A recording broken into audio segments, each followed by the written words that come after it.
lakini hii ndio dabi yake ya kwanza, sio? Hatujamuona akichezesha dabi yoyote ile na Solomon Nchui. Lakini mijadala imekuwa mingi zaidi. Watu wanarejea zaidi kwenye takwimu zake. Na nafikiri ni game ambayo ilichezwa mwaka ulioisha 2025 tarehe 2 Januari ile. Yanga dhidi ya Kagera Sugar, sio? Mechi ambayo ilikuwa ina mambo mengi sana. Penalti mbili ambazo mpaka hivi sasa zina utata ambazo alienda kuzitoa. Ya kwanza aliitoa Stefan Aziziki akaenda kukosa ile penalti.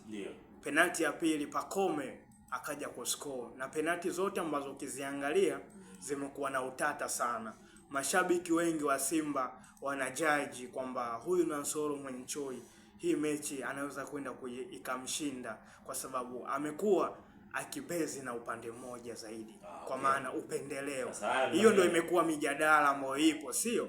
Lakini mimi nafikiri bado ni mwamuzi ambaye anaweza kwenda kuonyesha kitu cha tofauti. Na naamini kabisa kama ataenda kusimamia sheria 17 za mpira na Solomon Nchui anaweza kwenda na yeye kwenda kuonekana na kwenda value zaidi.